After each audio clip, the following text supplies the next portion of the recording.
बच्चा संभालता है और एक तू है जो मुफ्त की रोटियां तोड़ता है। मानिक कुंदन को हमेशा खरी खोटी सुनाया करता था, पर कभी भी कुंदन ने मानिक को उल्टा जवाब तक नहीं दिया। समय बीता, चंदन को अच्छा जॉब लग गया और कुंदन एक छोटी सी दुकान में काम किया करता था। मानिक को लगता था कि चंदन उसके बुढ़ापे का सहारा बनेगा, इसीलिए वो चंदन को कुंदन से ऊपर समझता था। कुछ वर्षों बाद चंदन की शादी हो गई। शुरू में सब ठीक था, पर फिर कुंदन और उसकी कल्पना के अक्सर झगड़े हुआ करते थे। अरे देवर जी, आप कुछ काम नहीं कर रहे हो तो जाकर बाजार से सब्जियां ही ले आइए। माना मैं कुछ काम नहीं कर रहा, पर फिलहाल आप भी तो कुछ नहीं कर रही। आप ही बाजार से सब्जियां क्यों नहीं ले आती? चंदन की पत्नी चंदन के कान भरने लगी थी। वो हर बात को बढ़ा चढ़ा कर चंदन को बताया करती थी। इसी कारण चंदन और कुंदन के बीच में मनमुटाव बढ़ गया था। वो लोग अक्सर झगड़ते रहते। मानिक ये सब देखकर परेशान था और उसने निर्णय ले लिया कि बंटवारा ही इस सब का उपाय है। उसने अपने दोनों बेटों को बुलाया। मुझे नहीं लगता कि तुम दोनों एक साथ इस घर में रह पाओगे। मैं चाहता हूँ कि तुम दोनों खुश रहो, चाहे फिर उसके लिए तुम दोनों को अलग ही क्यों ना रहना पड़े। मैं बंटवारा करना चाहता हूँ। क्या? हाँ कुंदन, मुझे कुछ नहीं चाहिए। आपने जो भी कमाया है सब भैया को दे दीजिए। ऐसा कैसे हो सकता है? मेरी जायदाद में बस दो ही चीजें हैं, पहली ये घर और मेरे शहर से दूर खरीदी हुई जमीन। ये घर मैं चंदन को देना चाहता हूँ क्योंकि उसकी शादी हो चुकी है और उसका एक परिवार है, और मेरे शहर के बाहर वाली जमीन तुम रख लो। ठीक है पापा। कुंदन ने भी हामी में मुंडी हिला दी। उसी दिन कुंदन अपना सारा सामान लेकर शहर के बाहर वाली जमीन पर चला गया। वहाँ एक छोटी सी झोपड़ी के अलावा कुछ नहीं था, पर उस झोपड़ी को देखकर भी कुंदन खुश था। कम से कम सर पर छत तो है और मेरी वजह से किसी को कोई परेशानी भी नहीं। और क्या चाहिए मुझे? अगले कई महीनों तक कुंदन इस पहाड़ी जगह पर लकड़ियों का घर बांधने लगा। वो सारी मेहनत अकेले ही कर रहा था, पर कुंदन खुश था।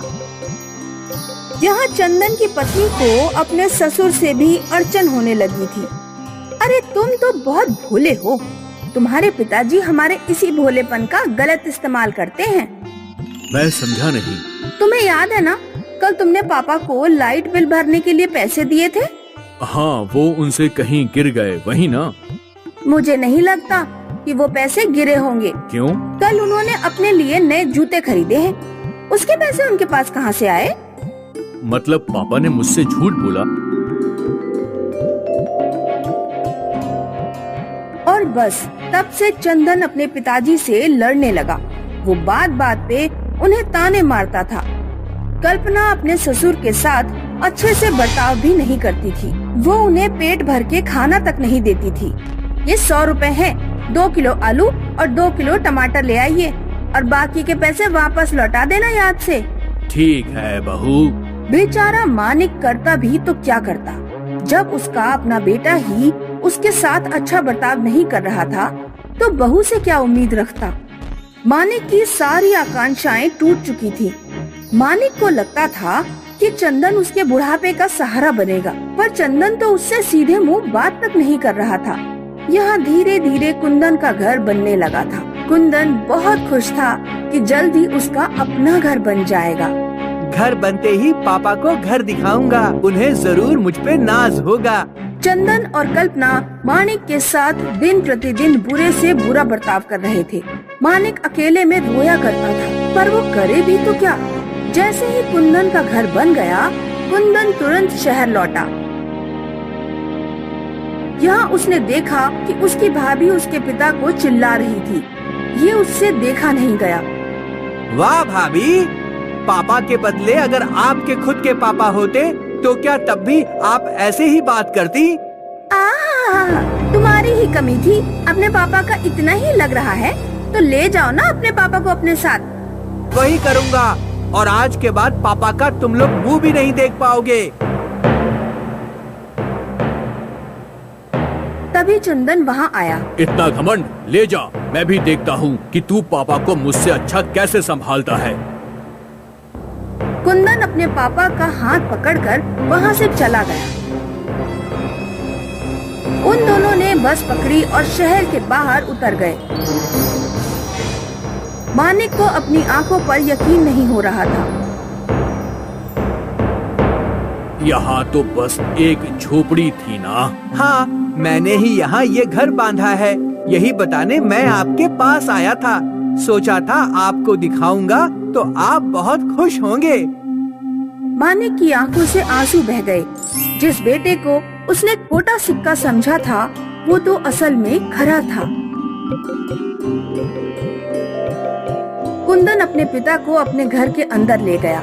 आज से ये घर आपका है पापा। बस यहाँ पानी की तकलीफ है, पर मैं कुआं खोद रहा हूँ।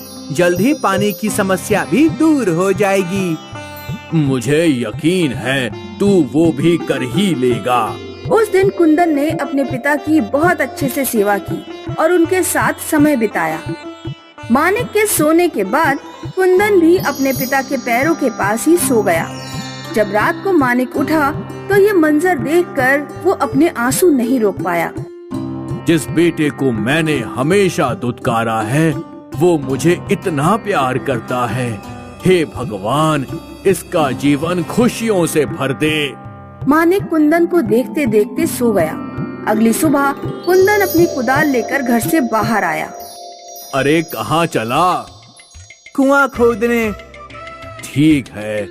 कुंदन घर से कुछ ही दूरी पे कुआं खोदने के लिए खुदाई करने लगा, पर जैसे जैसे वो जमीन खोद रहा था उसे चमकीले पत्थर दिखे। ये क्या है? कुंदन ने उन पत्थरों से धूल मिट्टी हटाई तो उसे असली सोना दिखा। उसकी आंखें फटी की फटी रह गईं। पापा देखो, मुझे सोना मिला। इतना ही नहीं, पूरे का पूरा पहाड़ है सोने का। ये पहाड़ नहीं, तेरा मन है सोने का। मतलब? कल तक मैंने तुझे बस दुत्कारा था, पर तूने मुझे हमेशा प्यार ही किया। ये तेरी अच्छी नियत है बेटा, जो ये सोने का पहाड़ तेरे हिस्से में आया। तू इसका असली हकदार है। सोने का पहाड़ पाकर कुंदन की जिंदगी ही बदल गई। उसने अपने पापा को सारी सुख सुविधाएं दी। वहीं चंदन और उसकी पत्नी जल भुन रहे थे। हमारी तो किस्मत ही खराब है जो हमें हिस्से में बस ये घर मिला। पापा को ये पहले से पता होगा, इसीलिए वो सोने का पहाड़ कुंदन को ही दिया होगा। जो भी हो, अब हम कर भी क्या सकते हैं? तुम्हारा भाई थोड़ी हमें कुछ देगा। कैसे देगा? तुम कभी उससे सीधे मुंह बात करती थी क्या? अब ये सब मेरी गलती? तुम क्यों मेरी बातों में आकर अपने भाई और पापा से लड़े थे? चंदन और उसकी पत्नी आपस में लड़ रहे थे और वहाँ कुंदन अपने पिता की सेवा में खुश था। तो इस कहानी से हमें ये समझ आ गया कि कर भला तो हो भला।